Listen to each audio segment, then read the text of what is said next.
오늘 본문은 이따가 예배 중에 우리가 보도록 하겠는데요. 우리의 공통점이 참 많아요. 인간에 대한 이해라는 측면에서 볼 때 공통점이 참 많은데 그 중에 오늘 좀 다루고 싶은 게 뭐냐 하면 인간은 누구나 다 수고한다는 것입니다. 이제 며칠 전에 그 수능이 지나갔죠. 그날은 그냥 수능 보는 그 시험 보는 수험생들이 그날의 주인공이에요. 그날 모든 스포트라이트를 받고 그날 모든 관심을 받고 그날 모든 위로를 받겠지만 그날이 지나고 대입이 지나면 인생의 고민이 끝나던가요? 천만의 말씀입니다. 대학 들어가서 이제 취업을 준비하면 또 스트레스 받고 준비하고 막 그렇게 하다가 나중에 겨우 취업하면 끝납니까? 아닙니다. 계속해서 인생은요, 성경에서 말씀하는 것처럼 수고하는 것이 끝이 없어요. 하나님이 그렇게 이 세상을, 원래는 그렇지 않게 우리의 노동이, 우리의 삶이 그렇진 않았거든요. 근데 창세기 3장의 그 최초의 범죄 이후에 삶이 너무 고단하게 됐어요. 그 죄의 저주로 정말 생존하는 게 너무 힘들고 보람보다는 정말 고통 그리고 근심 이런 일들이 참 많은 것 같습니다. 그러다 보니 우리는 인생을 살면서 계속해서 수고하고 계속해서 근심만 있고 하면 우리가 버틸 수 없기 때문에 우리의 삶은 쉼이 필요한데, 근데 그 쉼의 방향과 쉼의 내용이 좀 중요한 것 같아요. 그러니까 오늘 이 세상에 여러 가지 종류의 쉼이 있지만 오늘 예수님께서 우리 성도님들, 오늘 참 수고하고 이 시대를 살아가고 있는 우리 성도님들께 예수님께서 하시고 싶은 그 말씀이 있는데 그걸 좀 함께 나누고자 합니다. 오늘 본문을 간단하게 한번 설명드리면 시간의 지금 상황은 예수님께서 십자가에서 죽기 얼마 안 남았어. 이제 제자들한테 예수님의 죽으심을 설명하고, 그리고 제자들에게 이제 곧 예수님이 잡혀가는 장면도 보여줘야 되고 십자가에서 죽으시는 그 모든 상황들을 이제 다 직전까지 온 그런 상황입니다. 근데 제자들이 기대하고 있는 바가 있었어요. 제자들의 상태가 뭐냐면 바랬던 거 있는데 자꾸 기대한 게 자꾸 무너져요. 원래 제자들이 바랬던 메시아, 유대인들 전체가 원래 그랬지만요, 그 사람들이 바랬던 그 메시아가 어떤 존재냐면 능력을 가지고 이 세상에 와서 뭔가 기적을 베풀고 사람들에게 뭔가 엄청난 일을 베풀면서 우리나라를 독립시키고, 그리고 옛날처럼 주변 땅을 막 정복하면서 그렇게 힘있는 나라로 되어갈 지도자가 메시아라고 다 착각했어요. 예수님의 제자들도 착각했고, 예수님을 왜 따라다녔냐 하면 그런 실마리가 보이는 사람, 뭔가 좀 신기해요, 뭔가 대단해. 그래서 그 전에 나왔던 여러 지도자들이 있었는데 다 뭔가 부족했는데 이 예수라는 사람은 뭔가 대단한 것 같아요. 시작은 그렇게 했습니다. 시작은 다 그런 메시아가 오신 것 같았어요. 그런 메시아가. 그런데 예수님하고 1년, 2년, 3년 동고동락하며 지내다 보니 아니죠. 예수님이 그런 분이 아니에요. 자꾸 말씀하시는 게 나는 죽어야 된다. 세상의 어떤 그 제자들의 마음은 예수님이 나중에 이 나라를 정복해가지고 왕이 되시면 다 한 자리 해먹을 것 같은 그런 기대감이 있었는데 자꾸 그게 아닌 게 생각나고 자꾸 그런 게 아닌 게 드러났어요. 결국 그 중에 한 명이 툭 튀어나와가지고 뭔가를 한 게 누구예요? 가룟유다가 원래부터 성격이 그게 아니라 기대한 바가 무너졌어요. 기대한 바가. 그렇게 믿고 따랐는데 가룟유다 입장에서는 예수님이 그렇게 하신 적은 없지만 지 혼자 착각하고 지 혼자 막 상상하고 망상에 빠졌다가 자기 혼자 내린 결론이 뭐냐면 예수님이 뒤통수를 쳤다고 생각한 거예요. 그래서 예수님을 팔아넘긴 거예요. 그러니까 지금 제자들이 이제 말씀드린 시점까지는 않았지만 지금 기대했던 바가 자꾸 아니고 아닌 게 돼요. 자꾸 아닌 게 돼요. 그리고 이제 곧 다가오겠지만 조금 있으면 예수님이 정말 무기력하게 잡혀가는, 아까 말씀드렸잖아요. 메시아, 힘있는 뭔가 그런데 이따가 이제 며칠 후에 볼 예수님은 무기력하게 잡혀가, 무기력하게 고난당하고 업신여김 당하고 그리고 무기력하게 죽는데, 유대인들의 시각에는 어떤 죽음입니까? 제가 예전에 설명드렸죠. 로마인들이 보기에는 십자가에 달렸네 했지만 유대인들이 보기에는 어디에 달렸어요? 예수님이? 그 재질이 뭐였어요? 그 십자가의 재질이 나무. 유대인들의 관습에 의하면 나무에 달려 죽어가는 그 사람은 하나님께 엄청난 죄를 지어서 저주받을 만큼 나쁜 놈, 근데 그 예수, 메시아라고 믿었던 그 예수님이 그런 취급당하며 죽임을 당할 때 제자들의 마음이 어땠을까요? 그때 있잖아요. 예수님께서 그렇게도 많이 말씀을 하시고 약속을 주셨지만 제자들 머리는 하얘졌었어요. 일단 그건 나중 일이긴 하지만 그 일들이 점점 다가오고 있을 그때 예수님께서 미리 제자들을 위로를 많이 하시는데 14장, 오늘 우리가 요한복음 14장을 보잖아요. 그게 바로 그 내용 중에 하나예요. 자, 14장 1절 뭐라고 시작하냐면 그래서 이렇게 되죠. 너희는 마음에 뭐 하지 말라? 근심하지 말라. 갑자기 뜬금없이 제자들은 아직 그 근심의 단계가 아직 안 왔지만 예수님께서는 미리 말씀하시는 거예요. 너희 근심하지 말라. 내가 떠나겠지만 근심하지 말라. 그리고 그 뒤에 이어서 하시는 말씀, 이제 우리가 결론에 해당되겠지만 오늘 본문을 이때 보겠습니다. 자, 14장 27절 보겠습니다. 자, 14장 27절 우리 한 목소리로 함께 14장 27절 화면이 나올 것 같아요. 좀 있으면 나올 것 같아요. 그 사이에 찾을 수 있는 분은 찾으시면 더 좋겠어요. 우리가 14장 몇 절을 좀 볼 거기 때문에 요한복음 14장 여러 절들을 볼 텐데 27절 찾았습니까? 네, 엄청 빨리 찾으시네요. 함께 같이 한번 읽어보겠습니다. 시작. 평안을 너희에게 주노니 나의 평안을 너희에게 주노라. 내가 너희에게 주는 것은 세상이 주는 것과 같지 않느니라. 너희는 마음에 근심하지도 말고 두려워하지도 말라. 네, 지금 예수님께서 근심하지 마라 1절부터 짠 터뜨린 다음에 뭐라고 말씀하시다가 오늘 우리의 본문 27절에 보니까 평안을 너희에게 준다. 근데 그냥 평안이 아니라 무슨 평안이라는 거예요? 예수님이 평안이에요. 예수님의 세상이 주는 평안하고 뭔가 다르다는 거예요. 오늘 주제로 보자면 우리에게 주시려는 쉼, 그 휴식이 도대체 무엇인가를 지금 우리는 여기서 찾아내야 되는데, 자 14장 16절 보겠습니다. 이제 예수님께서 하시는 말씀들 보니까 16절 내가 아버지께 구하겠으니 그가 또 다른 보혜사 성령님이죠 너희에게 주사 영원토록, 그 다음에 뭐라고 되어 있어요? 16절에 보니까 너희와, 여기가 이제 포인트예요. 함께 있게 하리니. 내가 떠날 거야. 제자들이 막 혼란스러울 때 그때 예수님께서 주시는 위로가 뭐냐면 성령님이 오시는데 너희와 어떻게 한다고요? 함께. 자, 그 다음 14장 17절 뒷부분 보면 그는 너희와 어떻게 한다고요? 함께 거하시며 또 너희 속에 계시겠습니다. 예수님께서 지금 물리적인 육체의 몸을 갖고 계신 예수님은 이 세상에서 반드시 떠나시게 되어 있어요. 십자가의 그 모든 구원 사역을 이루신 다음에 승천하시면 다시 재림하시기 전까지 제자들은 그 육신으로 오신 예수님을 만날 수는 없습니다. 그러나 아쉽고 그게 아니라 소망을 주시는데 하나님의 영이 구약 성경 내에 하나님의 임재를 나타냈고 또 우리가 기억하시지 않습니까? 에스겔 37장에서 하나님께서 그 죄로 망해 있는 그 나라에 대해서 하나님께서 선언하시기를 내가 너희들에게 굳은 마음을 제거하고 무슨 마음을 준다고요? 기억하면 정말 감사하겠는데 부드러운 마음을 줍니다. 그래서 하나님 말씀에 순종하는 사람이 되도록 내가 만들어줄게 하나님이 선언하시는 그 방법이 뭐였어요? 나의 영을 너희 속에 두고. 이게 지금 예수님께서 드디어 그 약속이 곧 실현될 것을 말씀하시면서 근심하지 마라. 하나님의 영이 너희와 함께 계실 거다. 그리고 18절 내가 너희를 뭐와 같이 안 버려요? 고아와 같이. 이 세상 가운데 제자들이 마치 버려진 존재처럼 잠시 그렇게 될 시간이 있겠지만 아니더라는 거예요. 버려진 게 아니고 실패한 게 아니고 뒤통수 맞은 게 아니고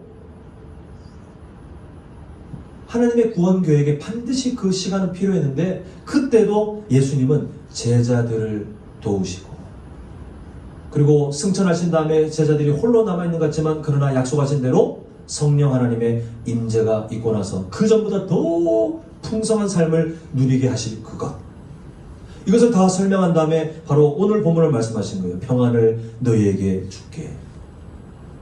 나의 평안을 너희에게 줄게. 제자들이 꿈꿨던 건 뭘까요? 제자들이 기대했던 것은 뭘까요? 제자들이 기대했던 것은 예수님께서 이 땅에 엄청난 힘을, 엄청난 것을 막 누리고 그때 자기들이 슉 뛰어가지고 그 한 자리에 받아먹고 이게 아니라 할지라도 그 예수님과 계속 살았으니 앞으로도 계속 나이 들어 세상 떠나기 전까지 예수님과 계속 같이 뭔가 있으면 든든할 것 같은 그 기대감들이 하나하나 무너지게 되겠지만, 그러나 예수님의 말씀, 그게 너희들에게 평안을 주는 기준이 아니고 내가 평안을 주는 기준이 있는데 그 평안의 조건이 되면 너희들은 나의 평안을 누리게 될 것이다 라고 위로하고 계시는 거예요. 사랑하는 성도 여러분, 우리가 언제 평안을 누리게 되십니까? 한번 잘 생각해 보시면 세상의 평안의 기준이 뭐냐면요, 내가 생각하는 대로 흘러가고 있으면 평안해요. 내가 생각하는 것 이상으로 뭔가 삶이 더 좋아지면 우리는 행복해요. 그게 인간의 본연적인 모습이에요. 그 세상이 우리에게 가르치는 평안이에요. 그래서 우리는 세상이 가르치는 그 평안, 세상이 가르치는 그 위로, 세상이 가르치는 기쁨을 누리려면 계속 내가 기대한 대로 뭔가 이루어져야 되거나 아니면 내가 기대한 것 이상의 뭔가가 있어야 우리의 삶에는 평안이 안 사라져요. 그런데 살아보셨잖아요. 지금 여기 어린애들이야 뭐 아직 무슨 말인지 전혀 모르겠지만 조금 알려나? 근데 성도님들 여기 장년들은 이미 다 아시잖아요. 내가 기대한 대로 흘러가지 않는 삶의 모습들, 오히려 내가 기대한 게 다 막히는 그런 일들이 있잖아요. 그때 우리는 낙심하게 되어 있어요. 사람인지라 어쩔 수 없어요. 제가 참 많이 고민했는데 되어지는 상황들을 보니 하나님께서 막 저의 등을 떠미시는 것 같아요. 좀 약간 최대한 간결하게 전달하기 위해서 제가 줄이긴 했지만 장황할 수 있는 저희 가정 이야기를 잠시 좀 해야 될 것 같아요. 저희 아시는 건 아시겠지만 저희 어머니께서 난소암 3기 판정을 약 5년 전에 받으시고 수술하고 항암을 계속 하셨는데 한 몇 년 전부터 계속 치매 증상이 막 나타나고 점점 심해져서 그 치매 검사 받기 싫어하시잖아요, 어르신들이. 겨우 모시고 올해 5월에 가서 검사했더니 알츠하이머에 의한 치매 초기로 판정받았어요. 그리고 제가 그렇게 그 사실을 알고 참 마음이 슬프더라고요. 그랬더니 이미 그 사실을 경험하셨거나 뭐 가족 중에 그렇게 경험하셨거나 아시는 분들이 저에게 이런저런 조언을 하시는데 보니까 저는 치매하면 그냥 뭐 잘 잊어버리거나 아니면 내가 누구냐 넌 누구냐 이렇게 끝날 줄 알았더니 치매 초기, 중기, 나중에 말기 되면 사람으로 행동해야 될 모든 것을 다 잊어버리고 결국 합병증으로 세상을 떠나시더라고요. 저는 치매가 그렇게 무서운 병인 줄 몰랐어요. 저는 그때 생각했어요. 어머니께서 지금 초기인데 나중에 아무리 약으로 미루더라도 그 날이 언젠가 올 텐데 그때 여수에 아버지 어머니 모셔서 어떻게 하고 어떻게 도와드려야 되겠다 생각했는데 지금 생각하면 저의 배부른 착각이었어요. 얼마 후에 저희 어머니 그 암 담당하는 주치의 교수님이 저를 보자고해서 보았는데 더 이상 어머니께서 암에 대한 치료를 진행할 수 없는 상태, 치료를 중단해야 될 거라고 미리 예고를 했습니다. 그 이야기를 듣고 마음이 참 무너지더라고요.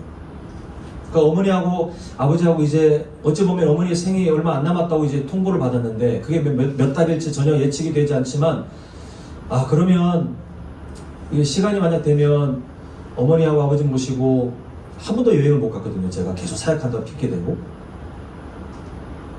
한번 가족 여행을 가야 되겠다 하고 막 저희 아내하고 막 경제적으로 넉넉하진 않지만 일단은 한번 해보자 라고 계획을 했는데 그것도 배부른 생각이었어요. 하나님께서 있잖아요. 제가 계획한 거 다 막으시고 갑자기 그 주치의 교수님이 물어봤더니 가능하다라고 했는데 계획을 세우는데 갑자기 어머니 상태가 막 나빠지시더니 식사를 거의 걸으시면서 사람이 진짜 뼈만 남게 되고 결국은 위급한 상황이 돼서 어머니께서 10월 말쯤에 긴급하게 입원하셨어요. 그때부터 어머니께서 이제 더 이상 거동도 못하고 말도 못하고 완전히 기력이 다 쇠해져서 나중에 보니까 심장도 멎을 만큼 되게 위험한 상황들이 있었어요. 근데 아버지가 계속 옆에 보호자로 계셨지만 저희 아버지도 지금 연세가 들고 또 예전에 뇌수술 하신 게 있고 해서 인지능력이 많이 떨어져 계시거든요. 나중에 11월 초부터 저한테 계속해서 간호사실에 전화가 오는 거예요. 간병을 하실 수 없는 상태다. 오히려 어머니한테 위험한 상태니까 간병인을 쓰시라. 그래서 간병인을 찾는데 간병인도 왜 이렇게 안 찾아지는지 겨우 찾아서 어머니 옆에 붙여드렸는데 저희 아버지 어머니가 간병인을 쫓아가셨어요.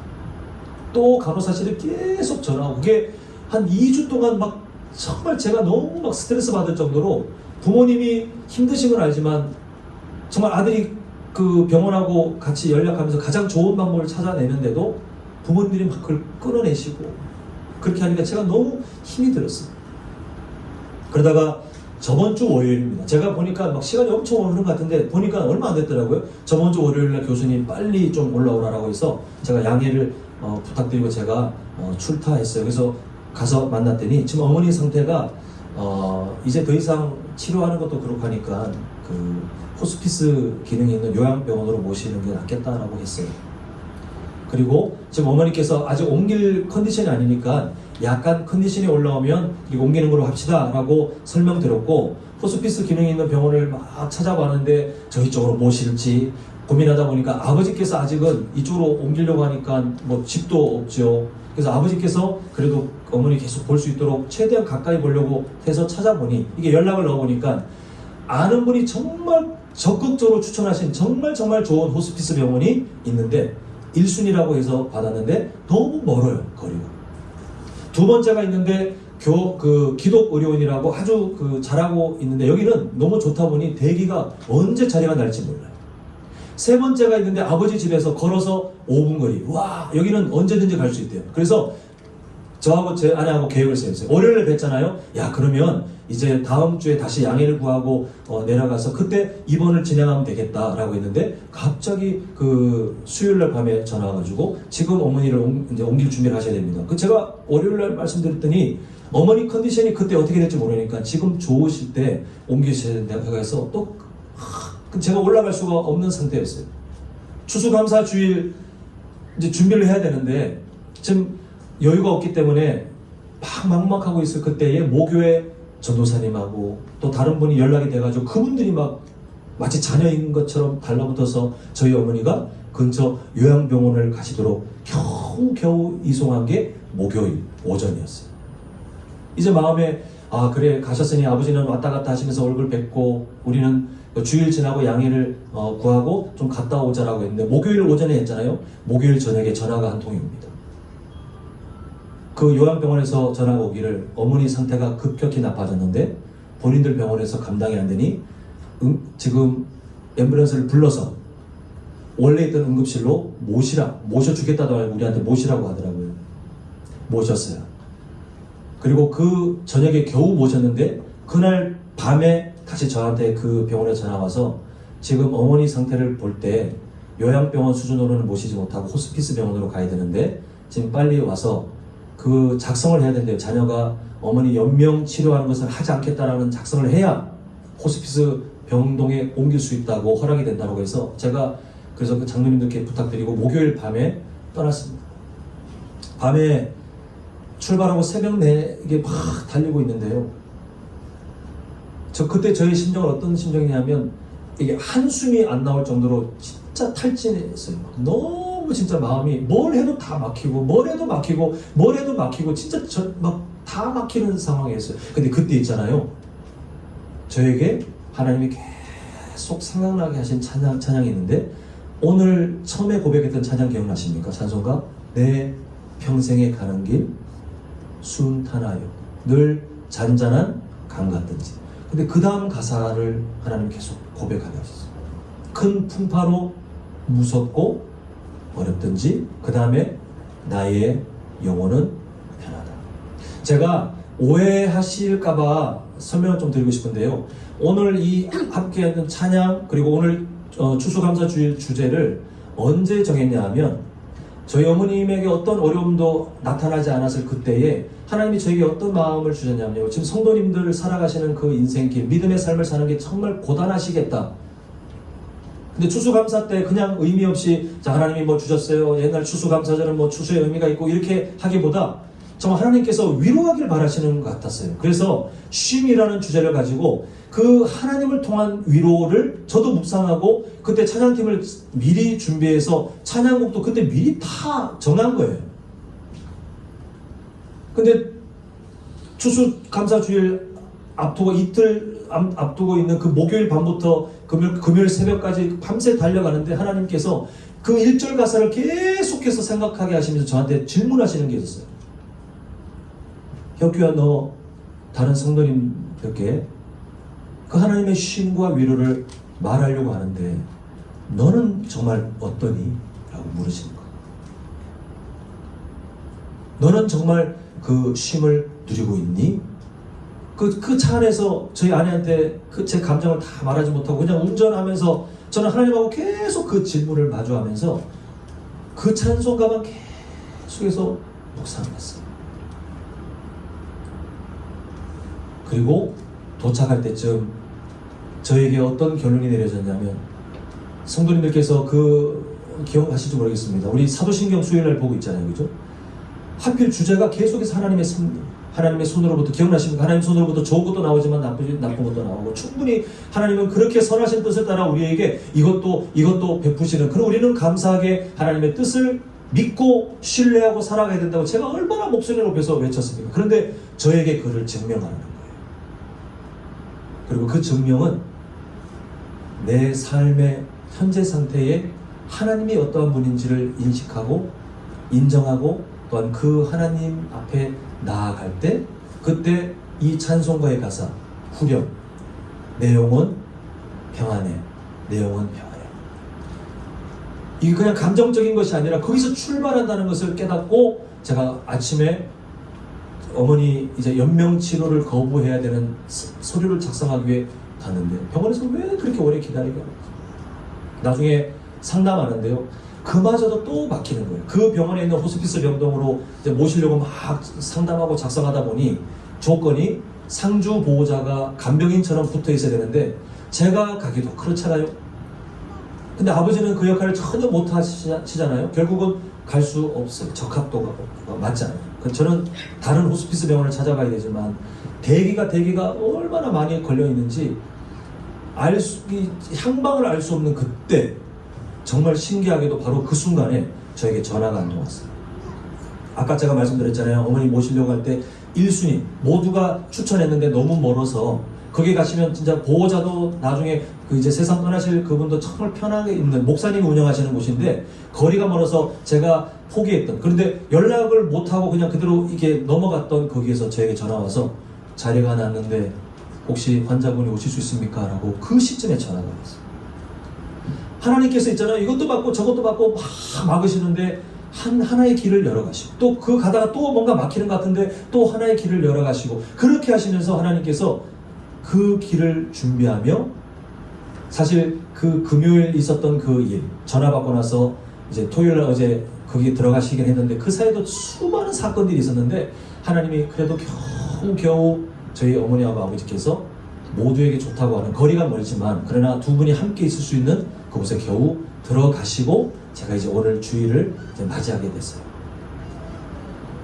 성도 여러분, 제가 이 말씀을 준비하면서 하나님께서 저에게 끊임없이 물어보셨던 그 일들, 저는 성도님들께 제가 알고 있는 말씀, 또 제가 알고 있는 찬양들을 함께 내용을 엮어서 그 안에 계시는 하나님을 전하고자 했는데, 하나님께서는 그 뜻이 아니셨던 것 같아요. 너부터 증명하라고 저를 막 밀어붙였어요. 그리고 제가 그 자리에서 하나님의 평안을 깨닫고 하나님의 일하심을 발견하고, 그렇게 여전히 현실은 너무 서글프고 참 갑자기 막 눈물이 확 쏟아지고 하는 시점이 있지만, 그러나 입술로 당당하게 하나님이 선하시고 하나님이 계시기 때문에 지금 나는 다시 평안을 누릴 수 있습니다 라고 말할 수 있는 그 자리가 어떻게 시작되는지를 깨닫게 하셨는데, 바로 오늘 주제예요. 예수님께서 제자들에게 그 떠나심을 말씀하시면서 너에게 나의 평안을 준다라고 할 때 뭘 약속하셨냐 하면, 하나님이 함께 하심을 약속하셨어요. 하나님께서 함께 하신다는 그 사실, 지금 저희 가정에 일어나는 그 어떤 일들보다 사실 성도님들이 지난 아픔의 시간들이 더 심하실 것도 많을 거예요. 더 아팠던 과거가 있을 거예요. 제가 누가 더 힘들겠다 지금 이게 시합하자는 게 아니에요. 근데 모두의 상황은 다 다르지만 동일한 지금 결론에 우리가 도달해야 되는데, 하나님의 함께 하심을 우리가 발견하잖아요. 그러면 그 주변 상황이 어떠하든 우리는 그때, 현실은 여전히 바뀌지 않았지만 하나님은 우리에게 평안을 주셔요. 그리고 하나님은 우리가 살아갈 길을 또 한 걸음 내디디며 이 세상에서 믿음의 길을 그렇게 한 걸음 살아갈 수 있도록 쉼을, 위로를, 그리고 우리에게 소망을 허락하시는 것을 보게 됩니다. 우리 성도님들, 예수님 믿으면서 어떤 것을 기대하십니까? 예수님 믿으면서 내 자녀들의 인생이 세상 사람들 모두가 부러워할 정도의 엄청난 승승장구의 역사가 있기를 기대하십니까? 저는 하나님이 하실 수는 있지만 그것으로 우리에게 평안을 주시지 않아요.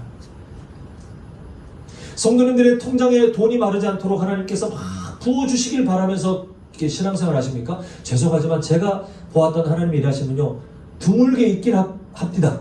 드물게 있긴 해요. 그런데 거의 대부분 우리는 그냥 일상을 그렇게 살아갑니다. 하나님은 그렇게 돈으로 우리에게 평안을 주시고자 하지 않아요. 근데 하나님께서 우리에게 끊임없이 약속하시고 끊임없이 알게 하시려고 하는 그 평안이 뭐냐면, 내가 너와 함께 동행한다. 우리에게 주시고자 하는 그 쉼은 어디서 시작됩니까? 하나님께서 나와 동행하고 계신데, 멀리 계신 게 아니라 동행하고 계신데 내가 자꾸 잊어버릴 때 우리는 평안을 잃어버려요. 그런데 우리의 상황이 어떠하든 여전히 나와 함께 계시는 그 하나님을 우리가 믿음의 눈으로 바라보기 시작할 때, 그때 하나님 우리에게 한 걸음 내딛을 수 있는 힘을 주시고, 그리고 모든 게 다 막힐 것 같았지만 또 한 걸음 나아갈 수 있는 길을 열어주시고, 우리는 그렇게 우리의 등불처럼 우리의 발길을 비추는 하나님의 말씀을 의지하여 한 걸음 그렇게 살다가, 그렇게 증명하다가 살다가 나중에 우리는 어디에서 다 함께 만나게 됩니까?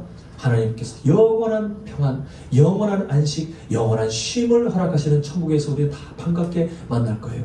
그 시점은 다 달라요. 하나님이 주신 그 연수를 다 사셨으면 좋겠지만 시점은 우리가 예상할 수 없고 다 달라요.